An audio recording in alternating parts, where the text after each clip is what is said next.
Hey fellow babies, welcome back to the Pachter Factor on SIFTD.net. I'm your host, Michael Pachter, your host and your star and your only actor. I hope that you are watching this real time as a Patreon patron of SIFTD.net. It's inexpensive and it pays the bills and keeps Shane in gasoline, which has come down in price, so that he can come out here. Other ways to help fund Shane's endeavors, you can sign up as a subscriber to our YouTube channel. That's also inexpensive and you'll get this stuff real time. And the third way, which costs you nothing, is to link your Amazon Prime account with your Twitch Prime account. That's a bit more complex and has to be renewed periodically.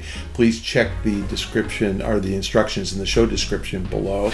This episode of Pachter Factor is brought to you by DeShazer Ryan Realty. Right now, Doug DeShazer has beautiful lots available adjacent to Koocanusa Lake in northwest Montana. Pull up your RV and access the hookups, or build your own construction. Either way, you have access to world-class fishing, hunting, boating, swimming, biking, hiking, and the internet.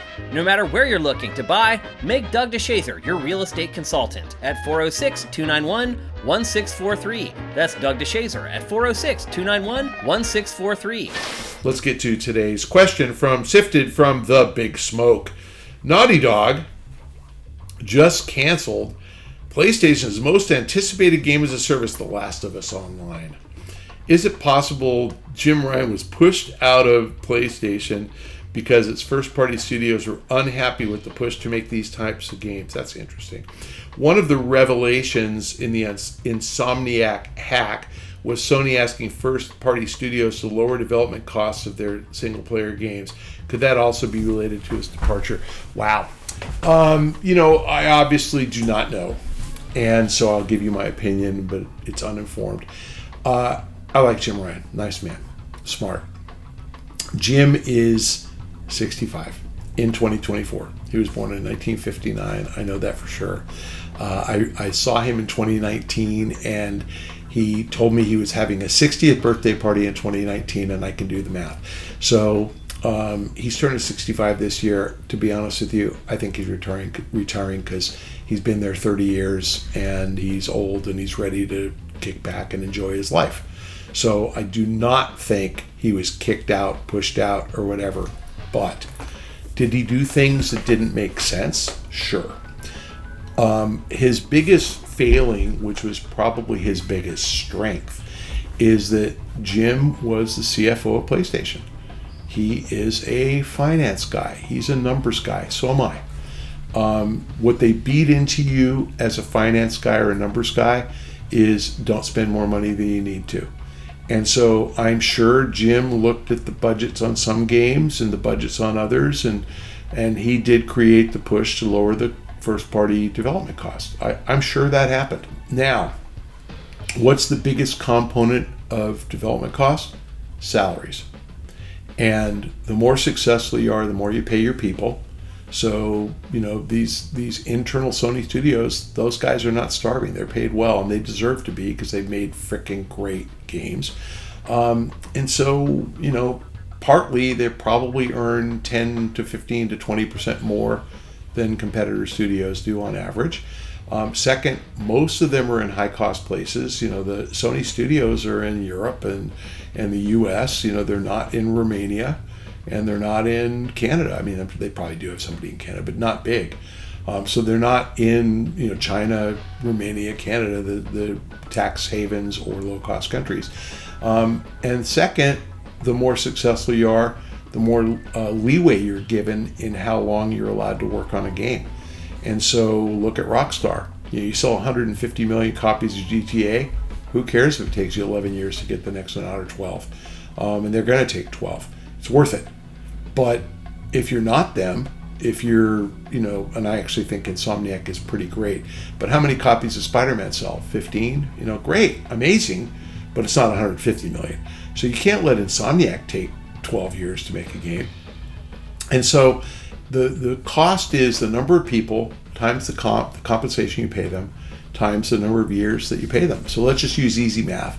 If you have 200 people and you pay them $100,000 a piece, that's $20 million every year. If it takes 4 years, a game costs $80 million. It's that simple. If you pay them $125,000 instead of $100, then it costs $100 million. If there's 400 of them instead of 200, it costs $200 million. So I think Sony was staring down numbers like that. That, you know, some of these studios were getting too big.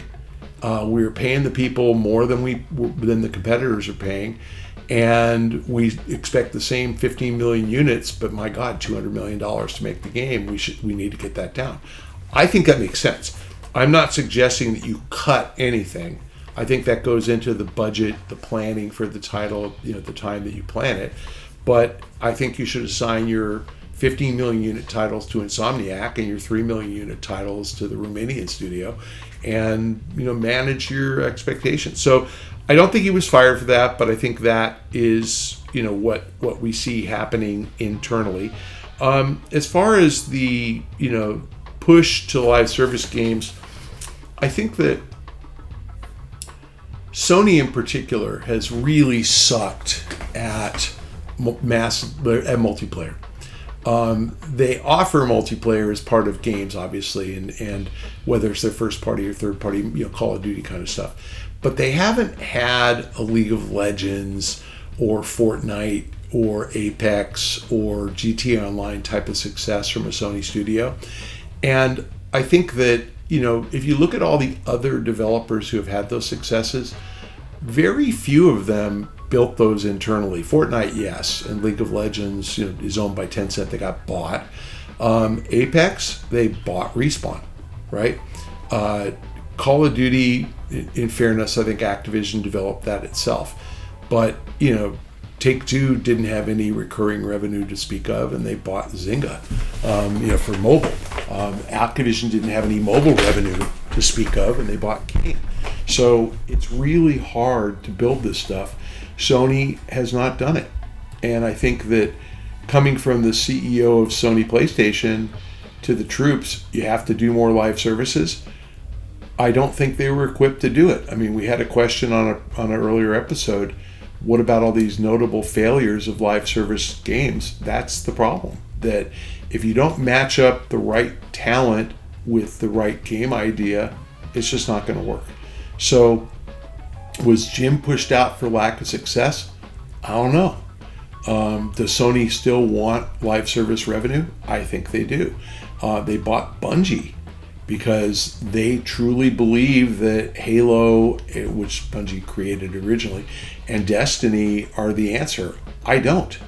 Like, I think Halo's great, but I think Destiny is not good enough to justify that $3.6 billion purchase price.